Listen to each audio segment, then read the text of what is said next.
अयोध्या में श्री राम तो साउथ में मुरुगन।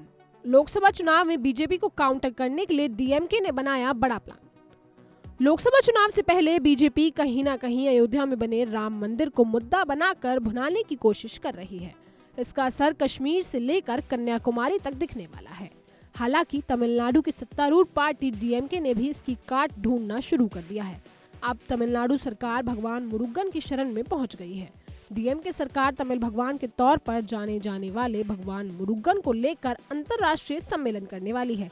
रिपोर्ट्स के मुताबिक अंतर्राष्ट्रीय सम्मेलन का आयोजन जून या जुलाई में किया जाएगा। हिंदू धार्मिक और धर्मार्थ बंदोबस्ती मंत्री पी.के. शेखर बाबू ने बताया कि सम्मेलन में भगवान मुरुगन पर प्रदर्शनियां, सम्मेलन और रिसर्च पेपर पेश किए जाएंगे। इतना ही नहीं, तमिलनाडु में राजनीतिक दलों का भगवान मुरुगन की ओर रुख करना कोई नई बात नहीं है। बीजेपी ने 2020 में वेल यात्रा आयोजित की थी, जब एल मुरुगन तमिलनाडु बीजेपी के अध्यक्ष थे।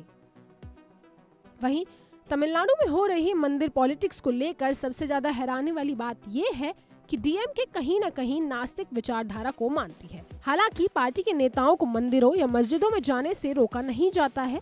ये पहली बार है जब मुख्यमंत्री एम.के. स्टालिन के नेतृत्व वाली डीएमके सरकार भगवान की ओर रुख कर रही है। माना जा रहा है कि वह कहीं न कहीं हिंदुत्व के रथ पर सवार बीजेपी के बढ़ते प्रभाव को रोकने के लिए ऐसा कर रही है और उसे उम्मीद है कि इसका फायदा चुनाव में मिलेगा।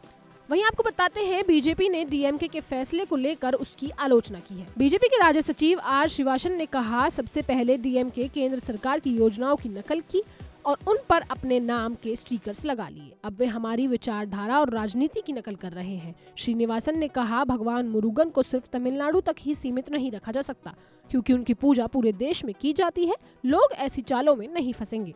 बीजेपी को जवाब देते हुए मंत्री शेखर बाबू ने कहा कि अंतर्राष्ट्रीय सम्मेलन आयोजित करने में कोई राजनीति शामिल नहीं है। राज्य सरकार सत्ता में आने के बाद से भगवान मुरुगन पर खर्च कर रही है। वहीं उन्होंने कहा कि हमने तिरुचुंदेर मुरुगन मंदिर को राज्य सरकार के मास्टर प्लान में शामिल किया है और मंदिर के नवीनीकरण के लिए 300 करोड़ रुपए आवंटित किए हैं।